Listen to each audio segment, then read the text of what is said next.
Assalamualaikum warahmatullahi wabarakatuh. Halo semuanya, nama saya Dia Saprilian. Saya adalah mahasiswa ilmu komunikasi Universitas Pembangunan Jaya, dan saya lagi berada di kelas dasar logika matematika kelas B.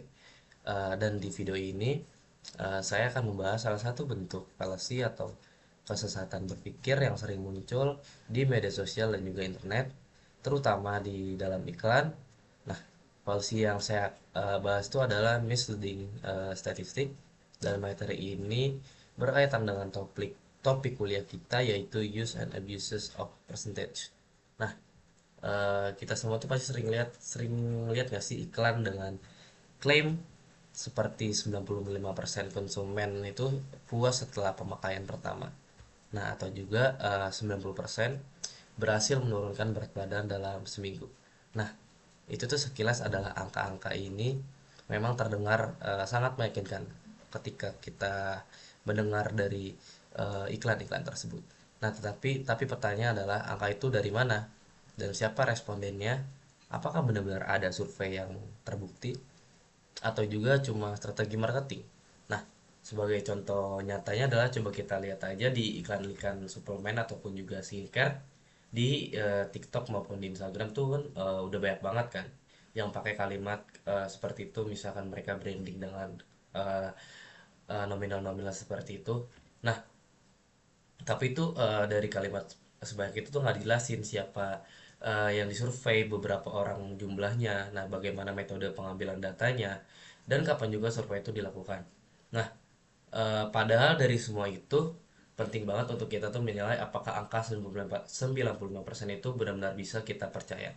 Nah, di materi kuliah ini uses and abuses of percentage,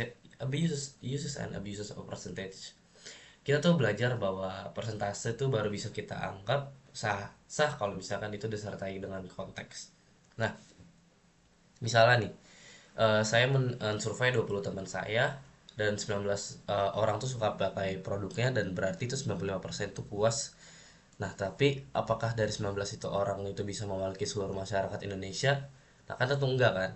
Nah, dari ketika angka itu bisa disampaikan tanpa informasi lengkap dan digunakan untuk membentuk opini publik, nah disitulah terjadinya fallacy misleading statistic. Nah,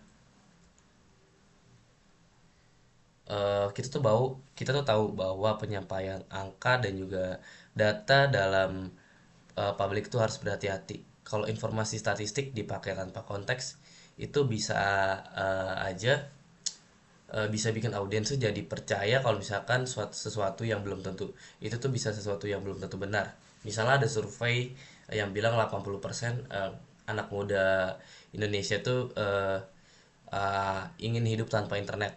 Nah, tapi itu kalau kita nggak kritis, kita bisa aja percaya kalau misalkan, tapi itu bisa jadi survei juga cuma melibatkan satu orang dari satu daerah. Yang jelas itu nggak mewakili semua anak muda dari Indonesia. Nah, fallacy itu kayak gini. Fallacy itu mempunyai dampak serius orang.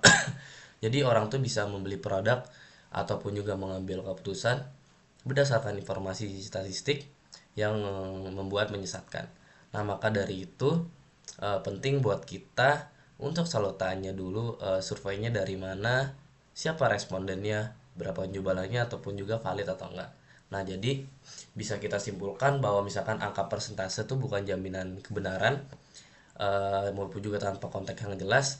Jadi angka tuh semena-mena tuh bisa jadi alat manipulasi dan juga bukan alat informasi.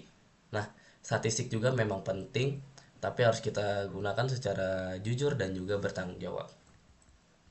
Nah, sekian video presentasi dari saya. Semoga setelah menonton ini kita semua tuh bisa jadi lebih kritis terhadap angka-angka presentasi yang sering muncul di media kalian semua. Terima kasih dan sampai jumpa.